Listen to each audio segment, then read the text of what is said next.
Good evening, everyone, and welcome to another episode of Lights Camera Akron. I'm your host, Tyrese West. And I'm Madison Rowell, bringing you the latest news in Akron. We have some great news for you this week as the Buchtel College of Arts and Sciences welcomes a new dean, Dr. Mitchell McKinney. UA staff and faculty gathered virtually on the 19th of February to show support. Congrats, Dr. McKinney. In other news, we have our first weather report in a while. After Northeast Ohio was covered not in a pillow, not in a sheet, but in a blanket of snow over the weekend, reporter Madison Rowell took a deeper look on the conditions that this blizzard caused. Take it away, Maddie. In the past couple weeks, the greater Akron area has been blasted with snow. Paired with freezing temperatures, winter has made a strong comeback in the middle of February. On the 15th and 16th, a major snowstorm struck our area. Schools shut down, businesses closed, and the roads were deadly. Up in Toledo, the snowstorm broke records, dropping a whopping 19 inches overnight, breaking the previous record from 1978. According to the National Weather Service, the reason Akron didn't receive as much snow is because sleet and freezing rain mixed into the downfall, causing even more dangerous conditions. Lake effect snow also played a role in our storm. This graphic shows the snow accumulation around our area. So, why did we get all this snow? I've been hearing the term polar vortex everywhere. But what does that actually mean? As it turns out, the polar vortex is a circulation of cold air around the north and south poles. When the vortex is disrupted, it spills out cold air and brings us snow. Cold snaps are normal during winter. However, some studies have suggested that global warming is making them appear more often. But what does that mean for us locally? We Northeastern Ohioans are used to this kind of weather, unlike those down south. Several schools called for weather-related cancellations over this past storm, but with things moving virtual, we may see a decrease in snow days, even if worse weather hits. As of February 23rd, there have been 2,350 Ohioan traffic accidents in this month alone. Staying home now is more important than ever, especially as the weather continues to stay below freezing. The National Weather Service also says deep, heavy snow can immobilize a region and paralyze a city. It can strand commuters, stop the flow of supplies, and disrupt emergency and medical services. As we navigate through these tough times, staying safe is important, but enjoying the snow can also be fun. Go outside and make some socially distanced snowmen, and we can watch them melt as spring comes. Madison Rowell, Lights Camera Akron, ZTV. This is the first time in a while that I have seen this much snow. It seems to be even extending past the Midwest as well into other states. I know, right? Though it has gotten a little warmer this week, it's safe to say that nobody was prepared for that. Well, speaking on news that no one was prepared for, we have some news coming from our campus in Wayne County as reporter Ryan Block covers a police standoff in Smithville. He interviewed a student in the community to get some insight. Check it out. The University of Akron has not looked the same since March of 2020. Many things that were present in the thoughts of students then are now in the back of their minds. One of these things is the presence of crime in and around the campus. With many people commuting from home, people have been lulled into a sense of safety. For one University of Akron commuter student, that sense of safety was challenged as a crime near her home took place. On President's Day, only minutes away from the Wayne campus of the University of Akron in Smithville, Ohio, an FBI standoff took place. After committing a crime, a 69-year-old man was holed up in his house. The police suspected that he had a gun and surrounded the house. The ensuing standoff would last 15 hours, involving snipers being posted across the street, FBI agents, and tear gas. University of Akron student Anna Mutton, living only doors away from the standoff, comments on what happened. I was at my house in class, one of my classes on Monday afternoon, and all of a sudden my mom came in and she was like, I think there's something going on down the street. And I was like, what? And she was like, all of these people kept texting her saying, what's happening on Smithville Western, the road that I live on? And so she finally looked it up, and apparently down the road, there was some kind of FBI standoff going on at a house like 3 houses down from mine. Then we listened to like police radios and stuff. And then we found out there were that our road was blocked off and there were a bunch of FBI trucks at this house right before the snowstorm was about to hit. She continued to tell the tale of the FBI agents against the man in the house. She even described the sound of tear gas she could hear distinctly from her house. Eventually, to get him to try and come out, they started using tear gas. And so our neighbors that could see what was happening told us that. And then from my house, you could hear these really loud popping noises that sounded almost like gunshots, but not quite like gunshots. And so they were just like shooting tear gas into his house. And that started sometime in the evening, probably like 9 or 10 o'clock. And then that just kept happening for like hours. And around, I think 2 a.m., you could still hear the tear gas, like the popping of the tear gas. Growing up in a small town like this where everybody knows everybody, it was just really surprising to all of a sudden hear that there was something going on that like the FBI was needed for. After speaking about the crime that happened so close to home, I asked her if she took any protocols to stay safe when she lived off campus at the University of Akron. When I lived right off of campus for a couple years to stay safe, I was super conscious of always locking my doors, keeping my blinds closed, always locking my car door, never leaving anything in my car when I wasn't in it. I never really I always made sure not to walk alone. I was never really out at night. As the end of this pandemic is in sight, things are looking to return to normal. As this is happening, we need to remember these safety tips that we may have forgotten being away from college for so long.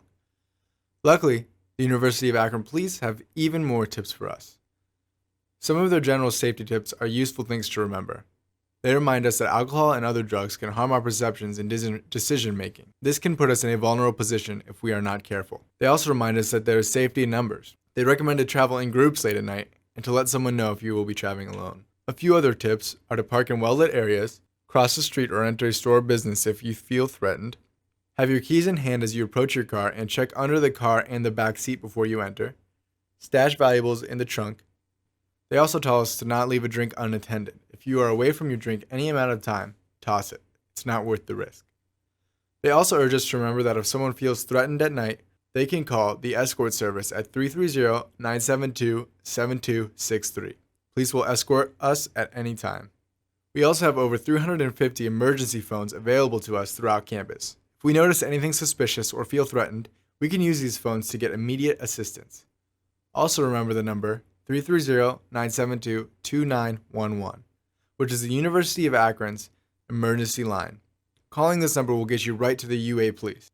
The UA Police also give some tips specifically for those living off campus. These tips include not answering your door in the middle of the night, not posting on social media that you are away from your house or on vacation, leaving a light on if you leave your house, and locking your doors and windows. As we go about our daily lives, disaster could strike at any time. It is imperative that we stay alert and stay vigilant. If we can make sure to remember these tips to stay safe, we will be able to live daily without being anxious of sudden danger. This is Ryan Block reporting for Lights Camera Akron. The pandemic has taught us to expect the unexpected. The virus is not the only dangerous thing out there. So as a reminder, everyone, be careful and be safe during this time. I agree. Well, folks, it looks like it's time to take our first commercial break. We'll be right back with LCA when you return. Stay tuned. Hello, everyone, and welcome back to LCA. We have some more stories for you. We sure do. The Office of Multicultural Affairs hosted a virtual discussion called Black Loves, It's Complicated, where students talked about the good, the bad, and everything in between in Black relationships. I spoke with the originators on this event. Let's watch. Love is in the air, or rather, in virtual rooms, as participants give their opinions about what works and what does not work in relationships. Communication, comfortability being vulnerable, and breaking generational curses were the goals highlighted in this discussion. Just being able to talk about those traumas and those issues, they have to be discussed in order for us to kind of just break those cycles. There are many stigmas and bad habits revolving around what is healthy in the Black community.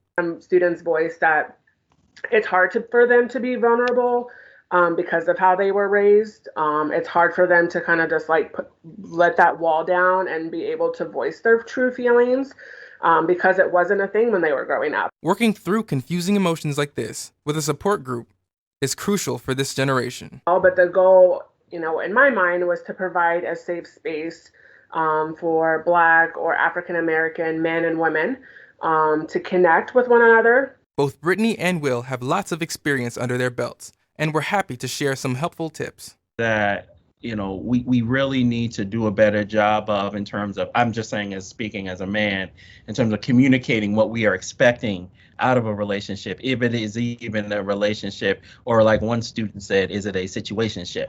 So we got to know what we're dealing with first, and we got to communicate what we want to be in. Will talked about the psychological effects that can happen as a result. Sometimes the stresses of everyday life can really help to affect relationships in negative ways. So we really wanted to try and give an opportunity for folks to speak on those things as well. Everyone should strive to modify their perception of the perfect relationship into something more realistic and achievable, set standards for themselves, and abide by good principles of self-respect and respect for others. If you're going to have a healthy relationship in terms of moving forward, you've got to be able to dialogue and get an idea of where people are coming from. Participants were able to debunk those myths and begin searching for or maintain an existing relationship with a new mindset. It's really the idea about learning about, okay, wow, what is really a good relationship? What are good aspects? What are bad aspects?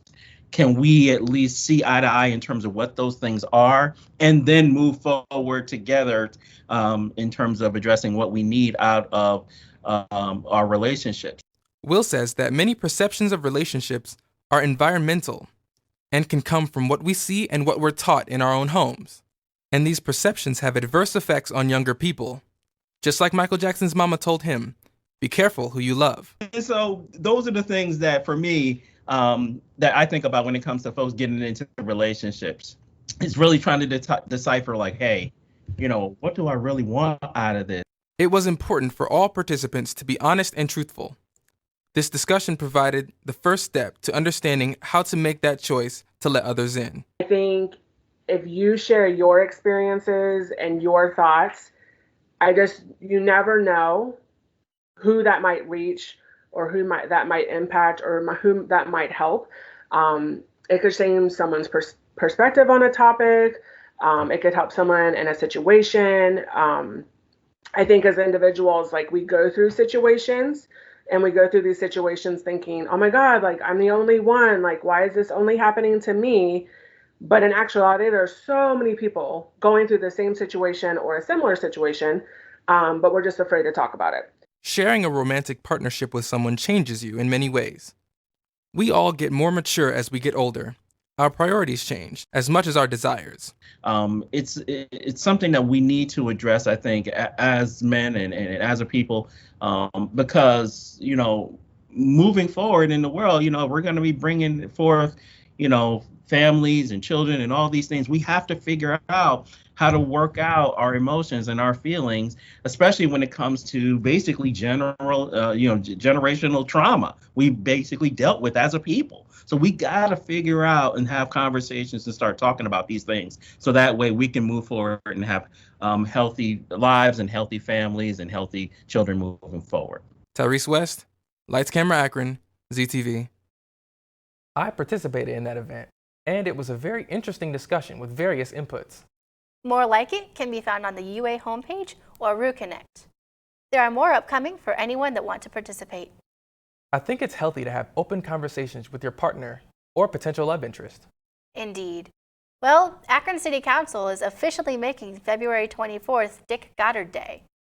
Brian went in depth in his story on the impact Dick Goddard had on Northeast Ohio. Check it out. February, a month known for holidays such as Groundhog Day, where we partake in the tradition of letting a groundhog forecast the weather. Valentine's Day, where we celebrate love and cherish our significant others. President's Day, where we honor our first president, George Washington, as well as all the presidents that have followed. And now, beginning this year, the Akron City Council has officially made February 24th Dick Goddard Day, where we here in Akron can honor the life and activism of the legendary meteorologist. For those unfamiliar, Dick Goddard was a weather forecaster, author, cartoonist, and animal activist. He currently holds the Guinness World Record for longest career as a weather forecaster, having spent an astounding 50 years at WJW-TV in Cleveland before retiring in November of 2016. Goddard passed away in 2020 at the age of 89, but the legacy he left behind extends beyond his weather forecasts. His other passion was animals. He was an advocate for pets and an outspoken activist for animal rights. In 2013, he lobbied a bill called Dick Goddard's Law, which makes harming a companion animal a felony. This bill was later signed into law by Governor John Kasich in 2016. Goddard also created the Woolly Bear Festival, a festival that takes place in downtown Vermilion and has done so every year since 1973. This one-day event is the largest festival in Ohio and features events such as the Woolly Bear Costume Contest, which is open to humans and pets alike, and a comedic race known as the Woolly Bear 500. I spoke with some locals to get their thoughts on Dick Goddard and this newfound holiday. Their sentiments were unanimously positive, with one longtime viewer saying, quote, "I watched him for decades and met him once too. He was the nicest man, always smiling and laughing. If anyone deserves a holiday, it's Dick." Others spoke of his entertaining forecasts and said Fox 8 just hasn't been the same without him. He was, it seems, truly one of a kind. A Cleveland street, weather desk, and dog park have all been named after Goddard, and now an entire day each February has been dedicated to him. Once the pandemic has passed, the city of Akron plans to celebrate this new holiday with an event. So don't forget to mark your calendars for next February 24th. And as for the present, this is Brian Crace from Lights Camera Akron wishing you a belated Happy Dick Goddard Day. That was a really interesting story. Definitely. Well, everyone, it's about time we took our second commercial break. LCA will be right back. Stay tuned. People define garbage as whatever they throw away in their trash cans. However, most people are unaware of where this waste goes. Most of it will end up in a landfill, where it will most likely sit, until it is properly disposed of. Most of the time, certain waste materials are diverted at landfills to keep from being buried there. Recycling benefits the community in a number of ways. Managing that impact is a job within itself. I spoke with the Solid Waste Management Director, Marcy, at Reworks for more information. All of our mission is to reduce the reliance on landfill. So we are charged with things like promoting waste diversion efforts and materials management options and making sure that materials have an option to be diverted from the landfill. We do that through communications, programs, services, a number of things. So all of us as part of that infrastructure have the same goals that we have to meet. We all take a different approach of it, but we all have the same goals that we have to meet. She explains exactly what a waste management authority is. So back around 1993, there was a state bill introduced for solid waste management. And the result of that is that there are 88 counties in the state of Ohio, and there are 52 solid waste districts similar to ours that represent those 88 counties. Although we are the solid waste management authority for Summit County, there are some solid waste management districts who represent multiple counties, Stark, Tusk, Wayne, those type of things. So we are actually an existing part of an infrastructure that covers the entire state. Marcy explains what materials are the most common and can be recycled. And our items that we focus on are plastic bottles and jugs, food and beverage metal cans, cartons, paper, and cardboard. Welcome back, everyone. It's a very We're on small our last list. segment of the episode. It sounds That's small, right. but those You are talk a very about making high Akron greener in this quantity next of what we all segment have in when our you homes. visit at a local Mila recycling is the center. education I and sure promotion did. specialist at Reworks. I got some insight and she from one does of the just members that in inside this interview. on what benefits Mila recycling explains has on the that the community. key to a better turnout watch. is education. Based on that, and like Marcy had addressed earlier, we're not ever trying to take over something. We're trying to find out what's already there and share it with others. Having the knowledge is one thing, putting it into action is another. Akron citizens want the Rubber City to be more environmentally friendly. For this to work, residents must separate recyclable materials at collection points. Actually, two material recovery facilities. We call them MRFs. It's a fun name to say. Material recovery facilities. One is located in Twinsburg Township and one is located down in Akron. And that's where most of the curbside recycling collected in our county go to be processed.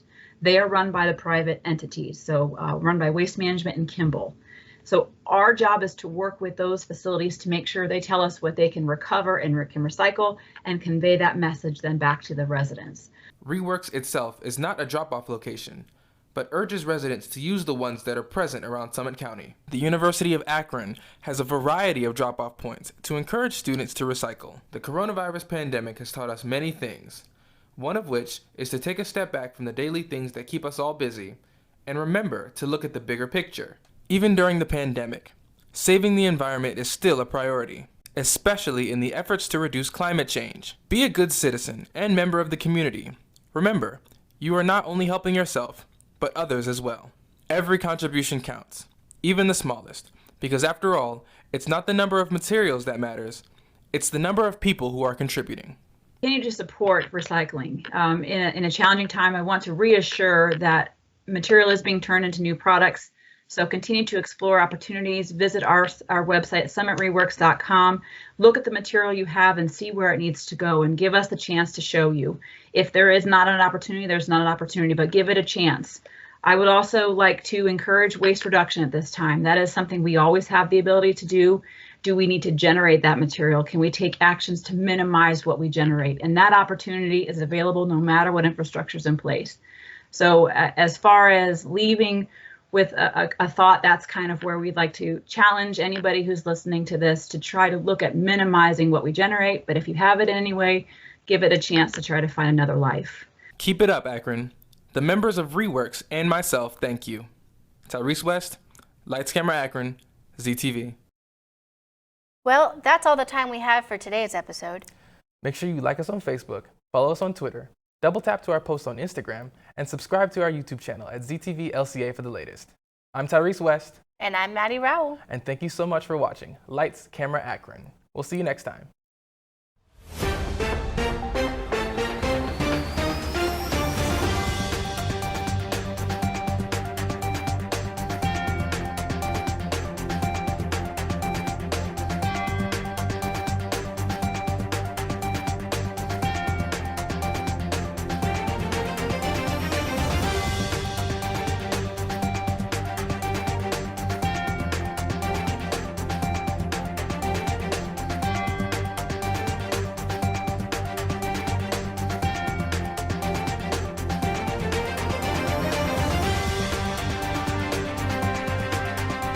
This program was produced by ZTV at the University of Akron. Do you want to gain experience in video production, professional social media, or working with real clients? Visit the UA School of Communications online or follow us on social media to learn more.